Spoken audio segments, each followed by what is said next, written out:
Meus irmãos, o verão chegou, né? Estamos nos sofrendo calor, pois já faz 3 domingos que estamos suando aqui no púlpito, sinal que o verão está chegando em João Pessoa. Nós queremos pedir aos irmãos que estejam abrindo as suas Bíblias em Apocalipse, capítulo 2, versículos 18 ao 29, carta à igreja em Tiatira.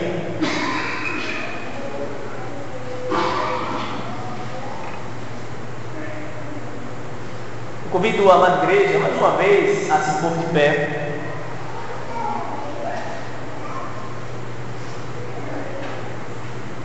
Nós vamos ler os versículos 18 ao 29. Carta à igreja em Tiatira. Ao anjo da igreja em Tiatira escreve: essas coisas diz o Filho de Deus, quem tem os olhos como chama de fogo e os pés semelhantes ao bronze polido. Conheço as tuas obras, o teu amor, a tua fé, o teu serviço, a tua perseverança e as tuas últimas obras, mais numerosas do que as primeiras. Tenho, porém, contra ti o tolerares que essa mulher, Jezabel, que a si mesma se declara profetisa, não somente ensine, mas ainda seduza os meus servos a praticarem a prostituição e a comerem coisas sacrificadas aos ídolos. Dê-lhe tempo para que se arrependesse. Ela, todavia, não quer arrepender-se da sua prostituição. Eis que a posto de cama, bem como em grande tribulação os que com ela adulteram, caso não se arrependam das obras que ela incita.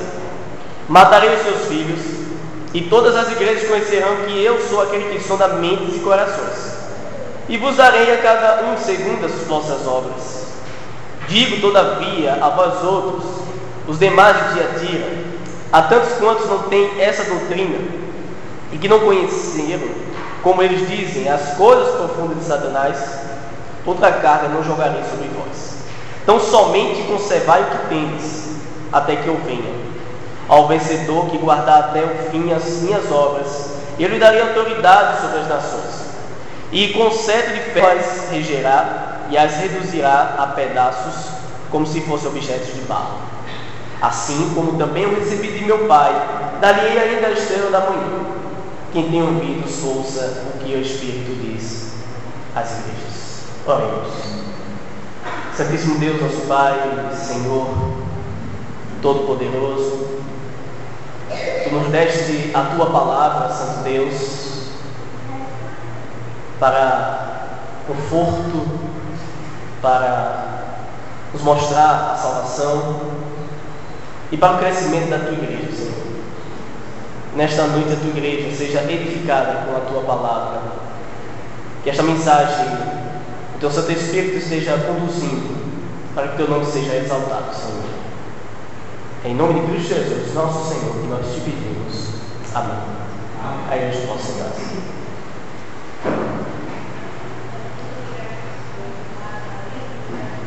Meus irmãos, nós temos uma carta que é escrita à igreja de Tiatira.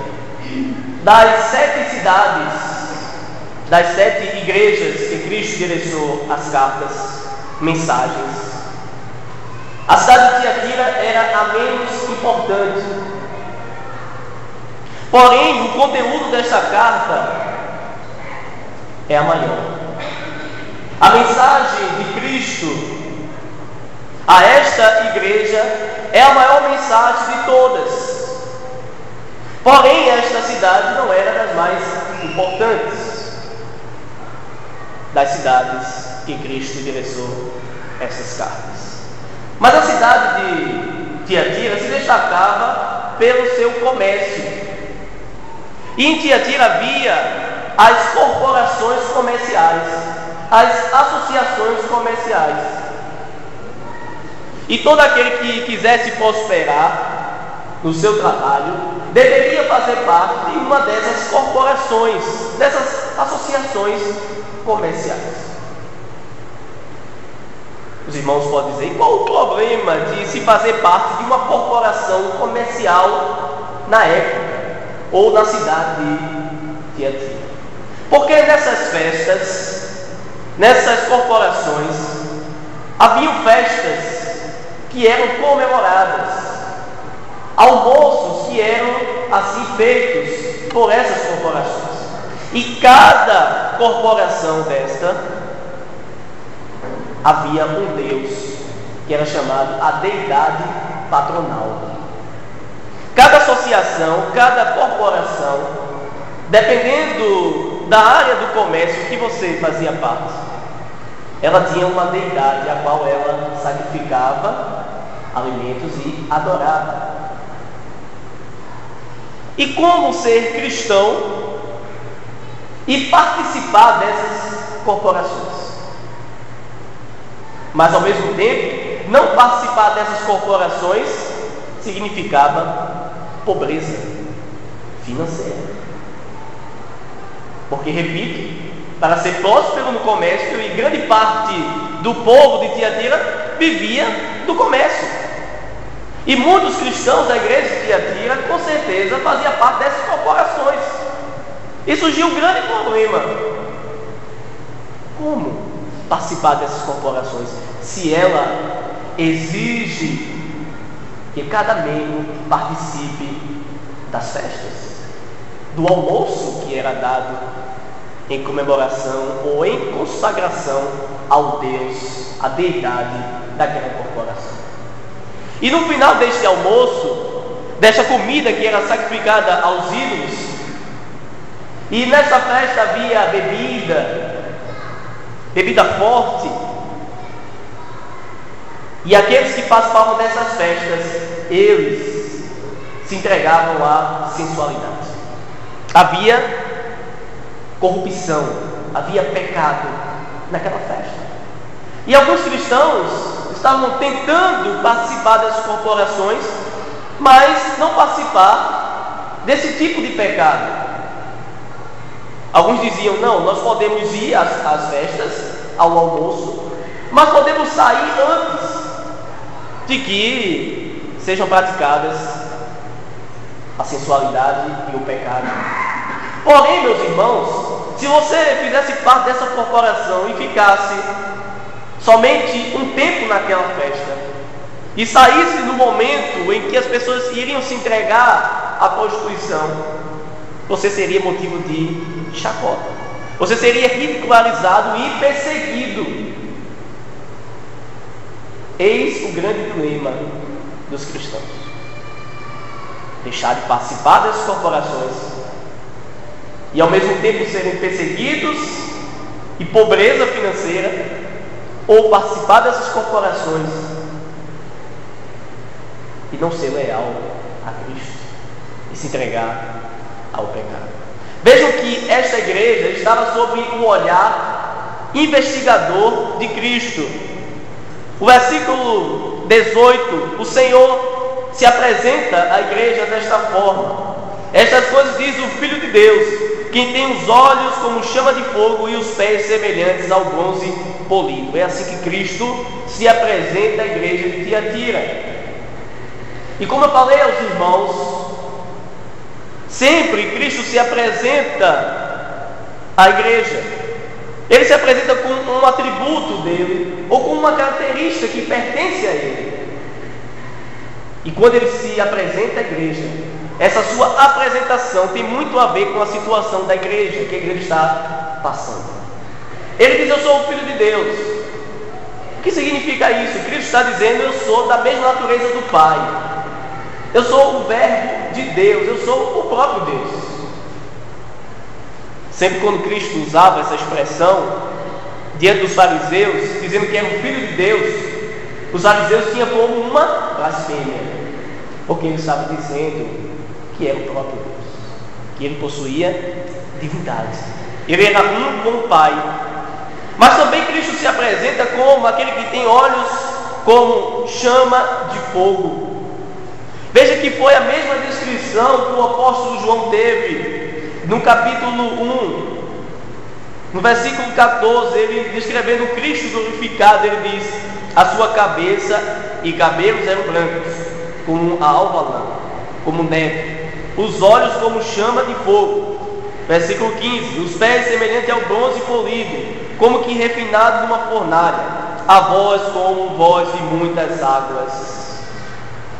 E agora Cristo, ele diz que aquele que está falando é aquele que tem chama de fogo, os olhos como chama de fogo e os pés semelhantes ao bronze polido. Significa que Cristo examina a igreja, que Ele examina as intenções dos corações, Ele examina o pensamento. Não adianta camuflar diante de Deus os pecados, pois Ele conhece o profundo da nossa alma. Ele investiga, Ele examina. Os seus olhos é como chama de fogo, é um olhar penetrante, é um olhar que desvenda aquilo que está em oculto, aquilo que está nos bastidores, e Cristo vai revelar os pecados da igreja, porque Ele examina e Ele enxerga aqueles que estão de fora, e mesmo aqueles que estão do nosso lado não podem enxergar. Meus irmãos, todas as igrejas estão sob o olhar investigador de Cristo. Ele também é semelhante, os pés semelhantes ao bronze polido.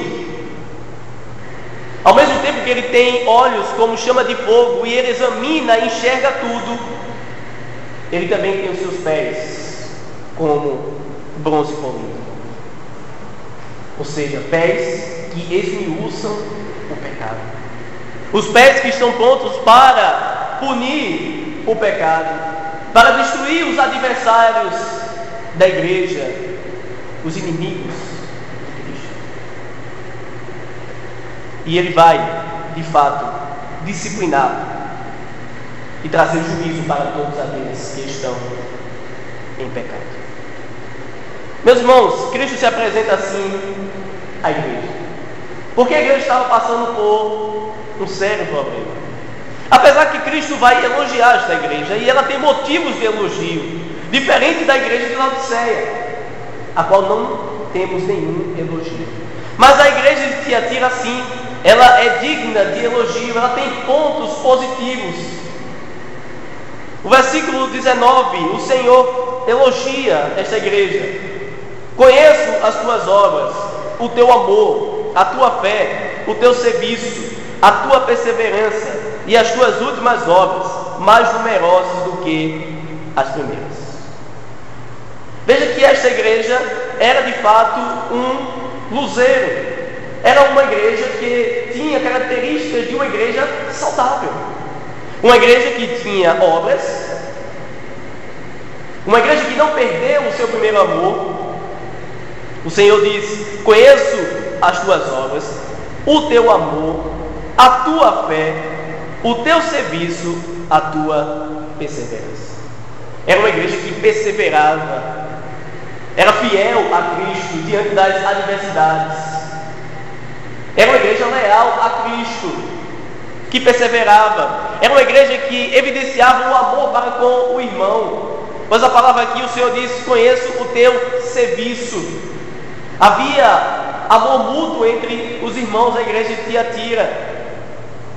Havia também comunhão entre os irmãos. E os irmãos eram fiéis a Cristo, suportando todas as provações, perseverando por amor a Cristo. Veja que também o Senhor, o apóstolo Paulo, escrevendo à igreja de Tessalonicenses, aos Tessalonicenses, ele elogia a igreja por ter características parecidas com a igreja de Tiatira, como perseverança, fé e amor. E também a igreja de Tiatira, ela tinha essas características. E veja que era uma igreja crescente, era uma igreja que não perdeu o seu primeiro amor, mas ela estava crescendo em comunhão com Deus. O seu amor aumentava para com Deus a cada dia. O amor entre os irmãos também crescia a cada dia. Porque o Senhor diz: a tua perseverança e as tuas últimas obras, mais numerosas do que as primeiras. Era uma igreja crescente. Em todas essas características que o Senhor cita: obras, amor, fé, serviço, perseverança. E a igreja estava crescendo nessas qualidades. Diferente da igreja de Éfeso, que pelo zelo doutrinário perdeu o primeiro amor. Eles perderam o primeiro amor. Mas ao contrário, a igreja de Tiatira era que crescia no amor para com o serviço, o amor para com o Senhor e a sua obra. E o Senhor, ele elogia a igreja. Mas a igreja, havia um problema dentro da igreja.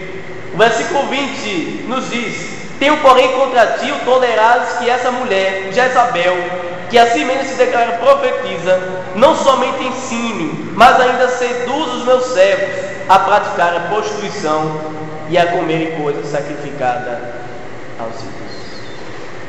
O problema da igreja era a tolerância. A igreja estava tolerando uma mulher, uma profetisa chamada Jezabel.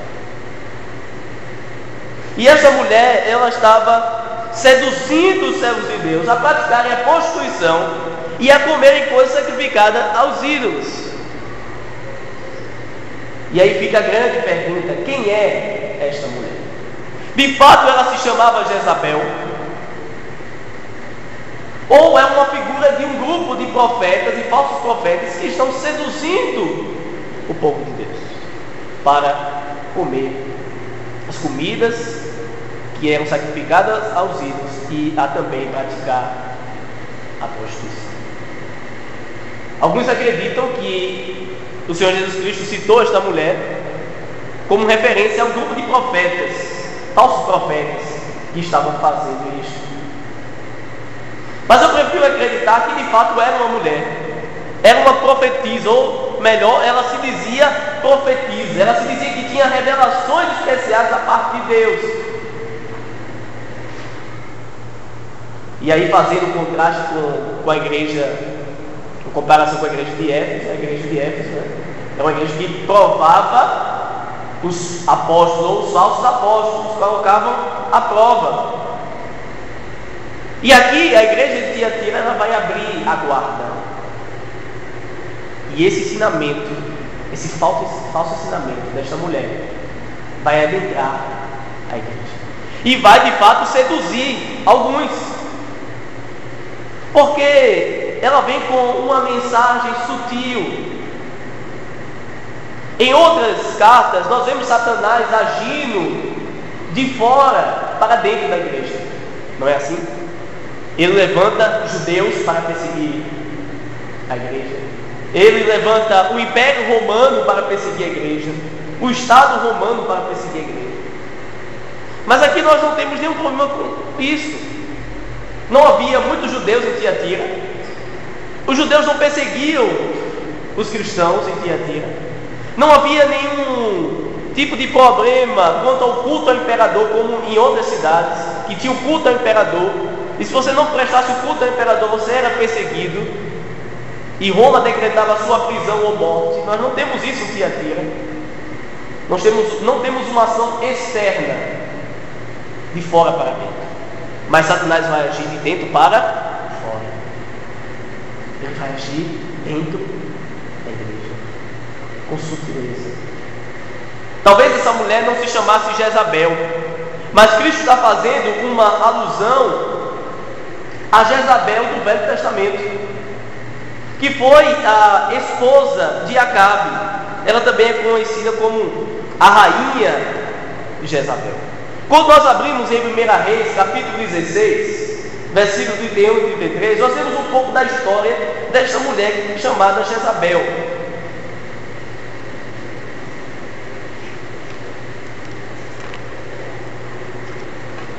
1 Reis, capítulo 16, versículo 31 ao 33.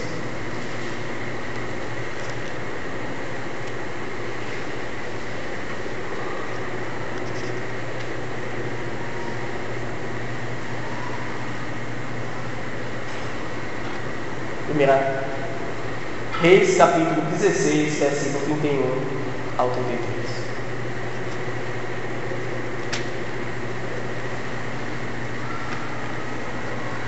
Assim nos diz a palavra do Senhor. Como se fora coisa de somenos andar ele dos pecados de Jeroboão,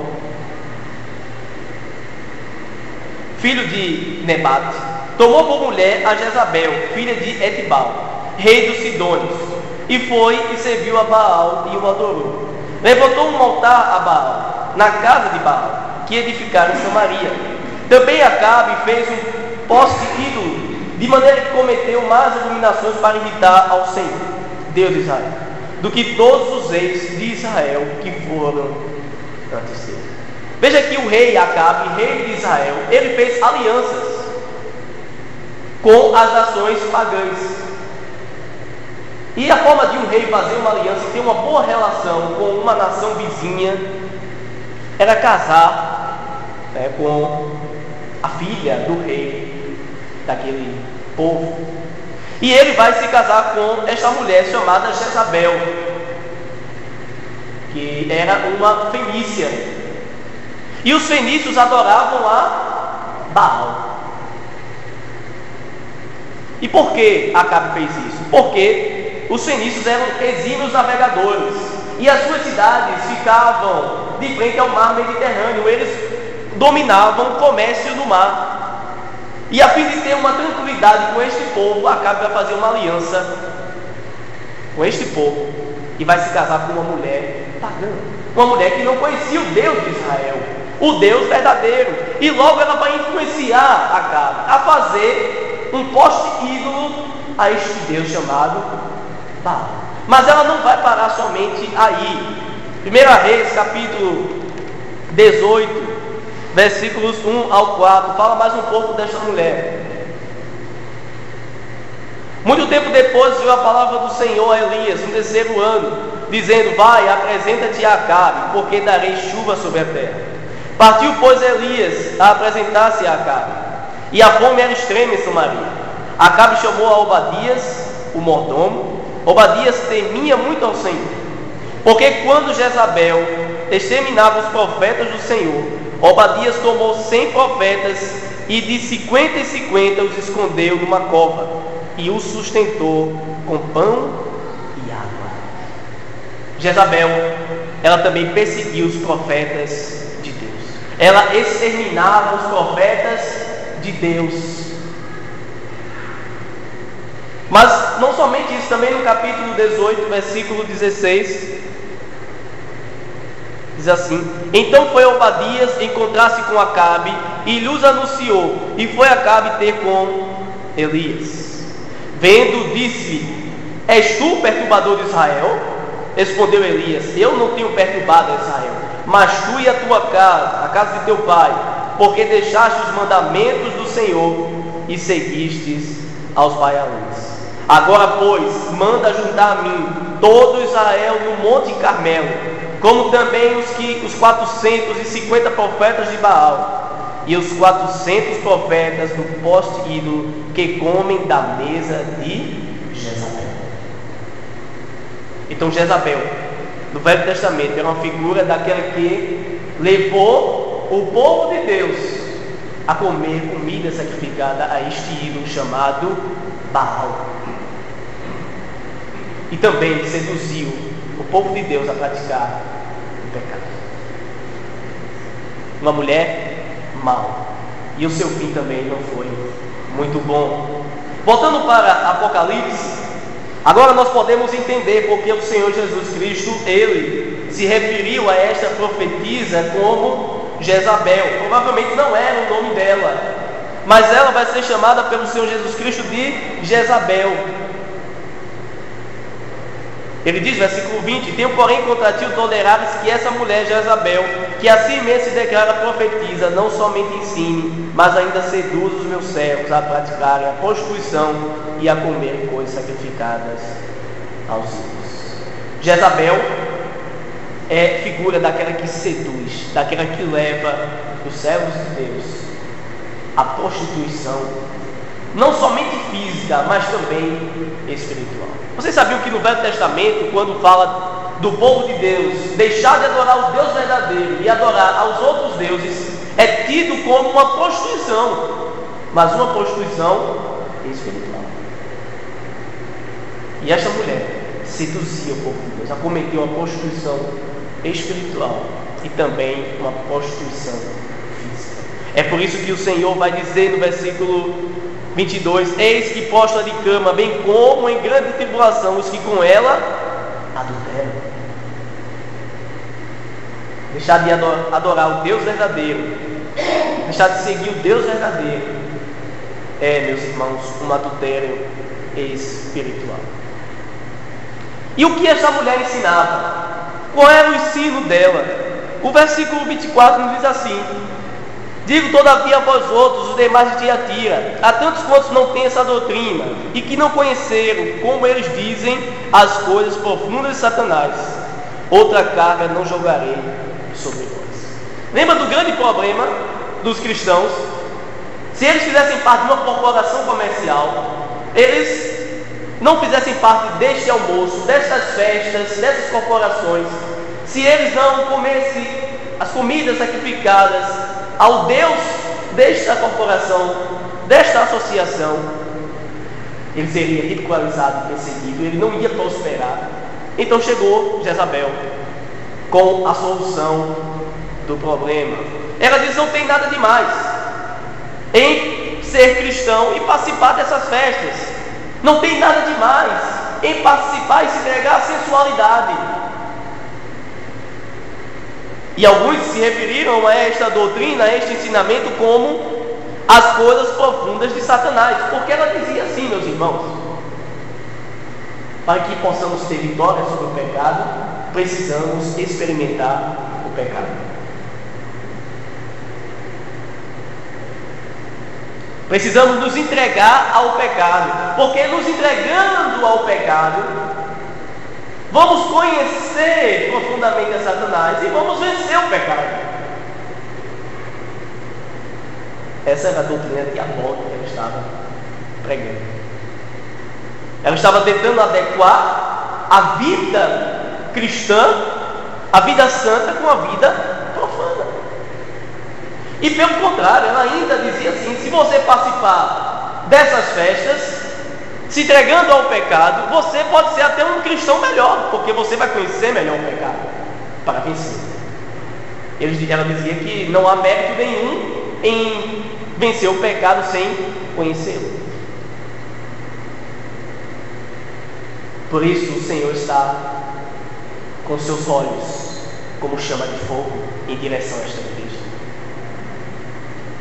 Ele está vendo o que a igreja está fazendo. E ele está vendo que muitos estão sendo seduzidos por esta mulher. E o Senhor, Ele vai trazer também uma mensagem de exortação a esta igreja. Ele diz assim, versículo 21: dê-lhe tempo para que se arrependesse. Ela, todavia, não quer arrepender-se da sua prostituição. Veja que em determinado momento o Senhor deu a oportunidade para que essa mulher se arrependesse, mas ela não se arrependeu. Significa que antes de vir o juízo de Deus, Ele dá oportunidade para arrependimento. É a oportunidade da graça. O Senhor, antes de enviar juízo, Ele avisa. Ele está avisando a este mundo que Ele vai trazer juízo sobre este mundo, que Cristo voltará e julgará este mundo. Ele avisa através da sua palavra, porque antes de trazer o juízo, Ele avisa. Nós chamamos isso da oportunidade da graça. E esta mulher teve a oportunidade, e o grupo que estava seguindo esta mulher teve esta oportunidade. Interessante é que o Senhor, antes de exortá-la, Ele exorta a igreja. Ele diz no versículo 21: dê-lhe tempo para que se arrependesse. Ela, todavia, não quer se arrepender da sua prostituição. Mas antes ele fala para a igreja, versículo 20: tenho, porém, contra ti o tolerares que essa mulher, Jezabel, que assim mesmo se declara profetiza, não somente ensine, mas ainda seduz os meus servos a praticar a prostituição e a comer coisa sacrificada aos ídolos. Primeiro, Cristo exorta a igreja. Tem um porém contra vocês, que estão deixando esta mulher ensinar. O anjo da igreja, a igreja deveria não deixar essa mulher ensinar esta falsa doutrina. Ela deveria ser proibida de ensinar na igreja. Mas a igreja estava se calando. Mesmo aqueles que não participaram e não foram seduzidos, estavam tolerando. E Cristo não tolera o falso ensinamento dentro da sua igreja. E depois ele exorta a mulher. Ele diz: eu dei um tempo para que ela se arrependesse. Mas ela não se arrependeu. E aí vem a disciplina, que também é graça do Senhor. Versículo 22: eis que a prostituta de cama bem como é grande tribulação os que com ela adulteram, caso não se arrependam das obras que ela incita. Ela não se arrependeu. E o Senhor Jesus Cristo está dizendo que vai colocar uma enfermidade nela, que vai postá-la na cama. A cama do prazer vai se transformar na cama do sofrimento. O Senhor iria trazer grande tribulação a esta mulher, e não somente a ela, mas aqueles que também adulteram, caso não se arrependam das obras que ela incita. Tanto ela como os seus seguidores iriam sofrer as consequências da sua falsa doutrina, iriam sofrer as consequências dos seus pecados, porque Cristo, ele tem os pés semelhantes ao bronze polido, e ao mesmo tempo que ele penetra com o seu olhar como chama de fogo, ele também esmiuça, ele esmaga aqueles que estão ensinando falsos ensinamentos na sua igreja. Em versículo 23 ele diz: matarei os seus filhos, e todas as igrejas conhecerão que eu sou aquele que sonda mentes e corações, e vos darei a cada um segundo as vossas obras. Alguns acreditam que esses filhos seriam filhos de sangue ou de carne desta mulher, mas acredito que os filhos aqui são os seguidores dessa mulher, aqueles que estavam sendo seduzidos por ela. Estes são os filhos dela, e eles também iriam sofrer as consequências, porque o Senhor, que sonda as mentes e corações, ele daria a cada um segundo as suas obras. O que me chama a atenção no versículo 23 é que ele diz que quando essa mulher fosse disciplinada, quando seus filhos, seus discípulos fossem disciplinados, todas as igrejas iriam conhecer que ele é aquele que sonda mentes e corações. Todas as igrejas. Não somente a igreja de Tiatira, mas todas as igrejas. Provando, meus irmãos, que a mensagem da igreja de Tiatira também se estende a todas as igrejas demais. E a nossa igreja. Ele é aquele que sonda mentes e corações. Não tem como esconder dos olhos penetrantes de Cristo os nossos pecados. O que precisamos, meus irmãos, é ser sinceros diante de Deus e nos arrepender e confessarmos os pecados diante do Senhor e abandonarmos o pecado e nos voltarmos para Deus, fazendo a sua vontade. No versículo 24 ele diz: digo todavia a vós outros, os demais de Tiatira, a tantos quantos não têm essa doutrina e não conheceram, como eles dizem, as coisas profundas de Satanás, outra carga não jogarei sobre vós. Alguns foram seduzidos, outros estavam tolerando, mas não estavam sendo contaminados com a sedução desta mulher. E o Senhor nos diz a estes: como eles dizem, as coisas profundas de Satanás, outra carga não jogarei sobre vós. Então somente conservai o que tendes até que eu venha. O Senhor olha para o grupo fiel, para o grupo que não foi seduzido, e Ele diz: outra carga não jogarei sobre vós. Somente conserva o que tendes até que eu venha. O que o Senhor está querendo dizer com isso? Ele está dizendo: permanece nos meus mandamentos, permanece nos ensinamentos que foram revelados pelos apóstolos. Meus irmãos, a maior mentira de Satanás é dizer que nós precisamos conhecer algo mais. É dizer que nós precisamos conhecer algo que ainda não foi revelado. É para dizer que nós precisamos conhecer algo que está oculto. Lembrando da mensagem do pastor Zacarias, era isso que o gnosticismo fazia. Os gnósticos diziam que tinha uma revelação especial de Deus, que quando Cristo ressuscitou e passou 40 dias entre nós, Ele revelou uma doutrina que só os gnósticos sabiam, e que para conhecer essa doutrina precisava fazer parte do grupo destes gnósticos. Eis o grande problema que João, o apóstolo, enfrenta quando ele escreve as cartas, a primeira carta, a segunda e a terceira carta de João. Ele está enfrentando o gnosticismo, que dizia que tinha uma revelação especial de Deus, que a revelação de Deus não foi dada por completa através de Cristo e seus apóstolos. É a maior mentira de Satanás quando diz à igreja que a igreja precisa conhecer algo mais. Era isso que essa mulher estava tentando dizer à igreja. Não, eu tenho uma nova revelação, eu tenho uma solução para este problema, porque eu sou uma profetisa, eu fui chamada por Deus na visão dela, e a solução dela era esta: que para conhecer melhor a Deus e para vencer o pecado, tinha-se que experimentar um ensinamento contrário e oposto, revelado por Deus através de Cristo e dos seus apóstolos.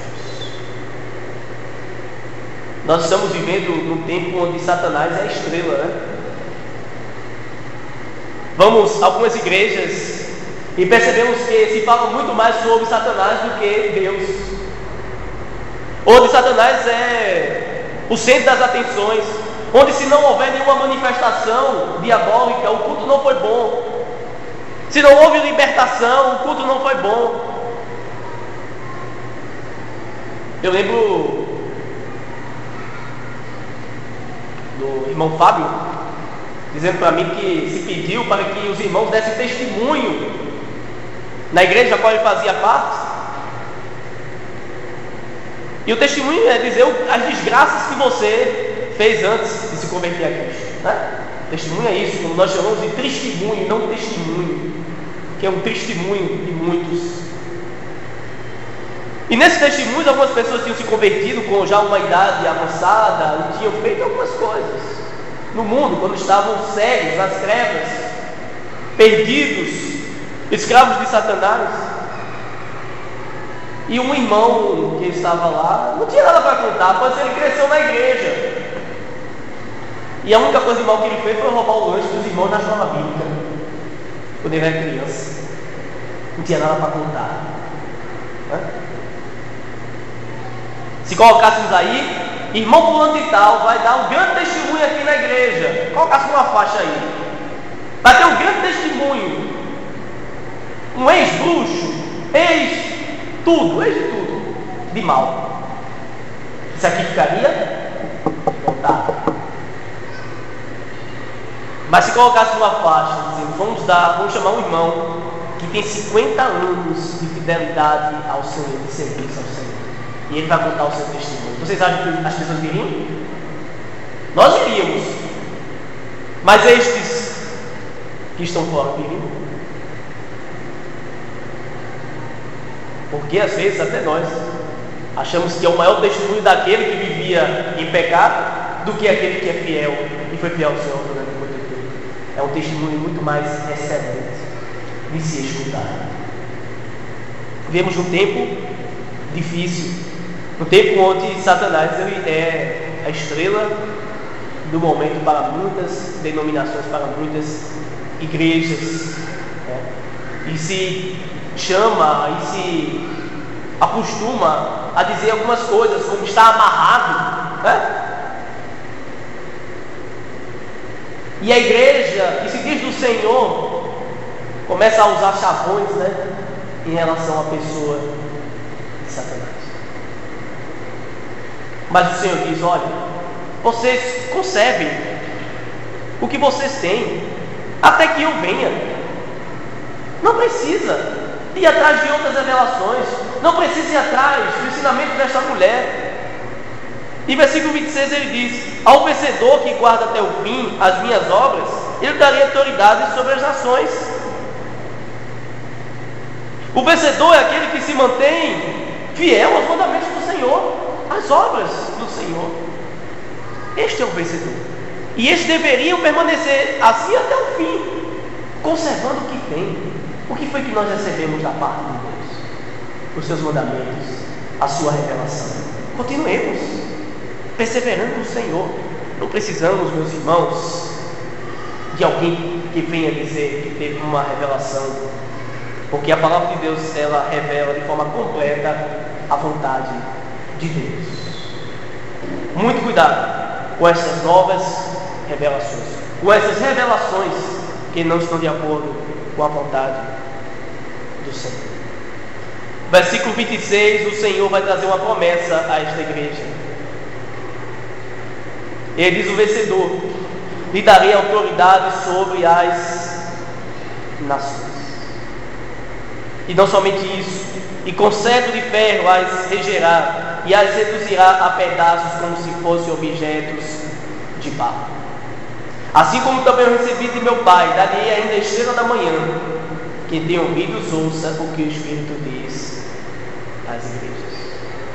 Interessante que, se olharmos nas outras cartas, nas que passaram, quando o Senhor diz: quem tem ouvidos, ouça o que o Espírito diz às igrejas, vem antes da promessa. Por exemplo, a igreja de Pérgamo, versículo 17, diz assim: quem tem ouvidos, ouça o que o Espírito diz às igrejas. E depois vem a promessa, no versículo 17: ao vencedor dar-lhe-ei do maná escondido, bem como lhe darei uma pedrinha branca, e sobre essa pedrinha escrito um novo nome, o qual ninguém conhece, exceto aquele que o recebe. Mas nas cartas depois de Tiatira, se você perceber, vem primeiro as promessas, depois vem a exortação a escutar a mensagem. E a promessa, meus irmãos, que é feita aqui, é uma promessa grandiosa. O Senhor Deus, Ele nos salvou para a glória do Senhor. A Santíssima Trindade planejou a nossa salvação na eternidade, para que o nome do Senhor fosse glorificado. O Senhor nos valoriza para que o nome dele seja glorificado. E o Senhor nos valoriza mais do que nós imaginamos. E Ele nos valoriza para a glória do Senhor.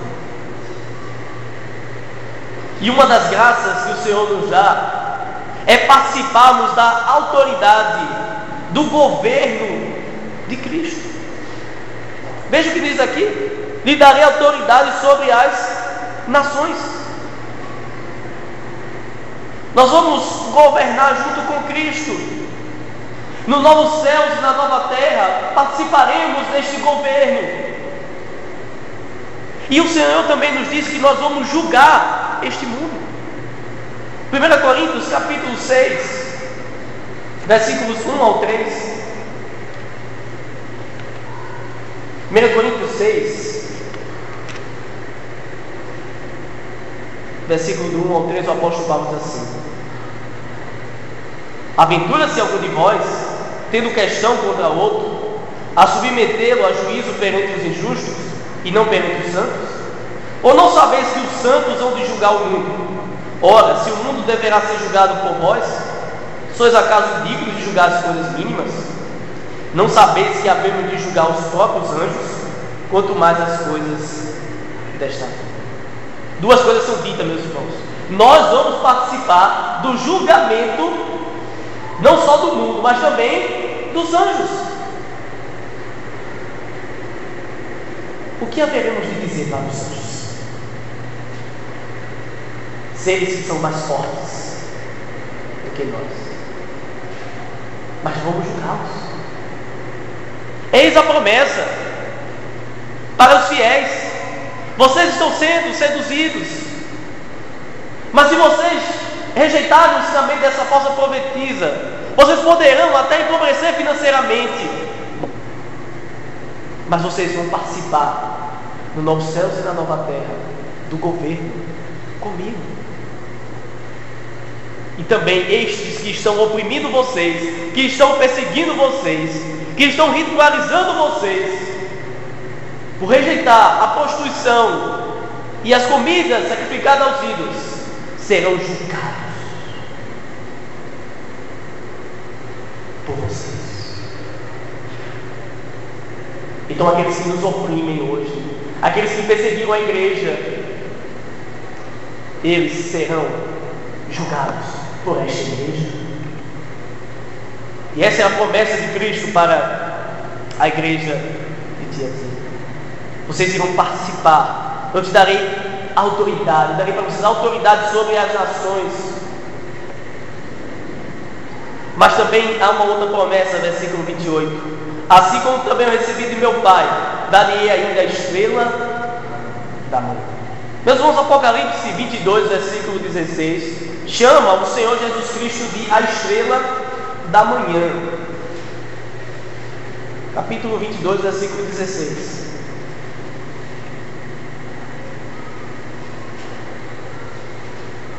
Eu, Jesus, enviei o meu anjo para vos testificar essas coisas às igrejas.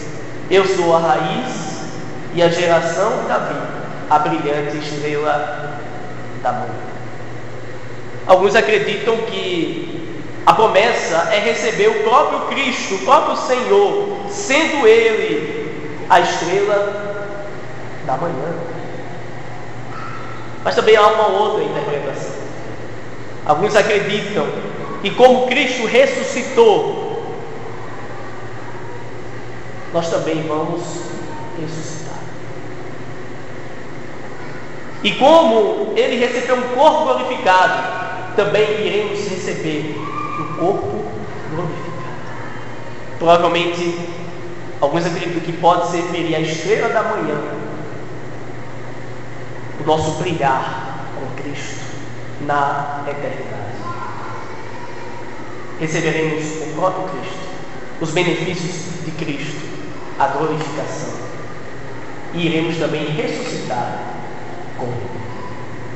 Aqui a estrela da manhã não é tão fácil interpretar, mas aquele que permanece fiel ao Senhor receberá as promessas de Cristo, irá ser exaltado com Cristo para a glória de Deus. Que o Senhor Deus nos abençoe e nos ajude a meditarmos na mensagem nesta noite. O que a igreja de Tiatira tem a nos falar? Que possamos preferir ser fiéis ao Senhor, mesmo que isso venha trazer prejuízo financeiro à nossa vida. O ensinamento de Jezabel ainda continua. Quantos não são aqueles que se levantam para dizer: não há nenhum problema em você se envolver com questões que são fraudulentas, contanto que haja prosperidade, né? Lembro daquilo que passou na televisão, lembra? Aqueles políticos orando e agradecendo a Deus pela corrupção. Esse é o espírito de Jezabel. É tentar adequar a vida com Deus às coisas que são mundanas, e dizer as coisas que são mundanas e que ofendem a santidade de Deus, dizer que é algo natural, é algo normal. Que não sejamos seduzidos, meus irmãos, pelo mundanismo que tem adentrado a igreja, o mundanismo que tem atraído muitos servos de Deus. Que não sejamos atraídos. Que possamos escutar a exortação do apóstolo João: não ameis ao mundo e as coisas que há no mundo. Porque o que há no mundo? A concupiscência da carne, a concupiscência dos olhos, a soberba da vida. O mundo ele anda conforme os seus conceitos e valores, conforme as suas imaginações. Mas o povo de Deus anda conforme a palavra do Senhor. Que Deus nos abençoe e nos livre da sedução dos profetas falsos e do espírito de Jezabel que está adentrando as igrejas. Que Deus nos abençoe. Amém? Nós vamos louvar ao Senhor com um cântico.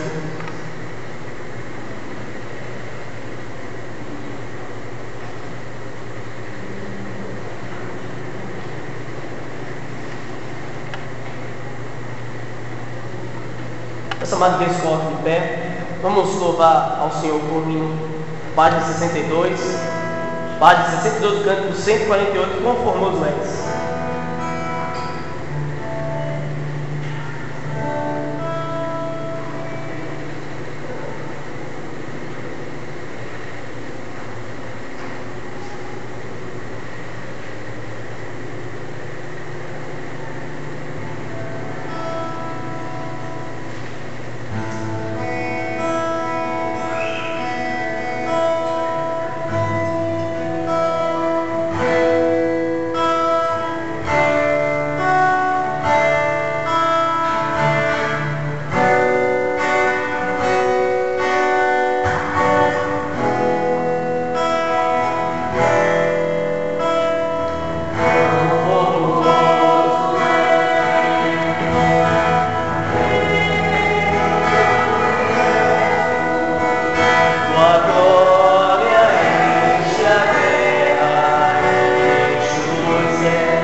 Deus de infinita graça, Senhor Todo-Poderoso, Criador dos céus e da terra, louvado seja o Teu nome, Senhor, por mais um culto prestado a Ti, ó Pai, nesta noite.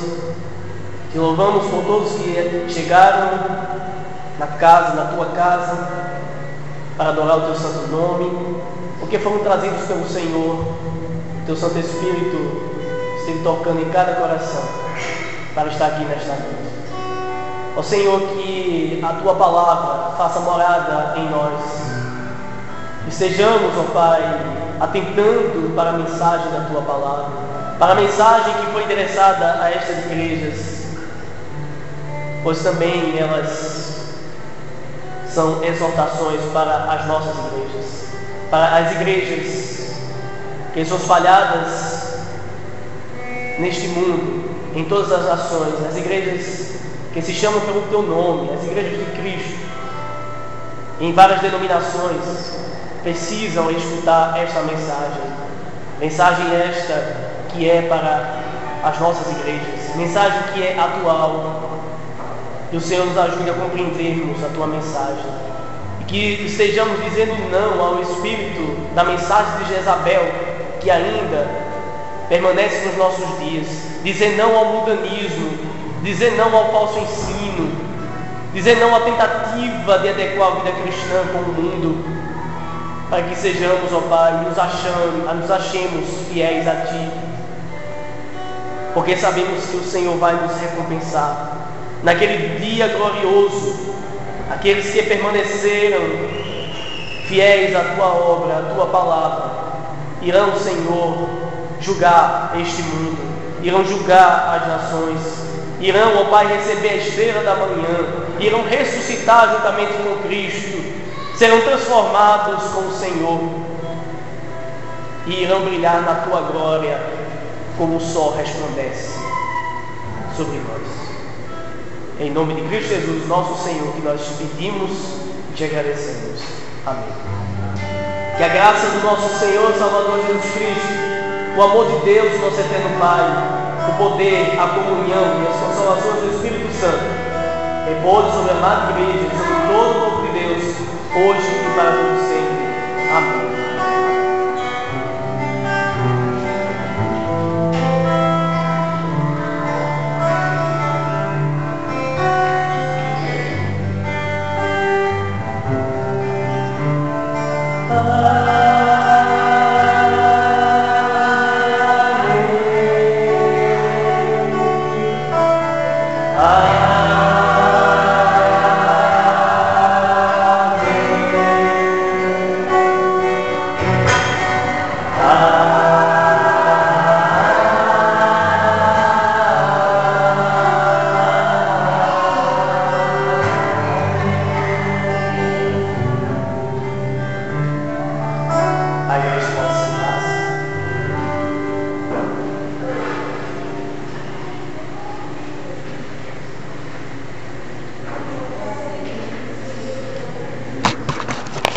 Meus irmãos,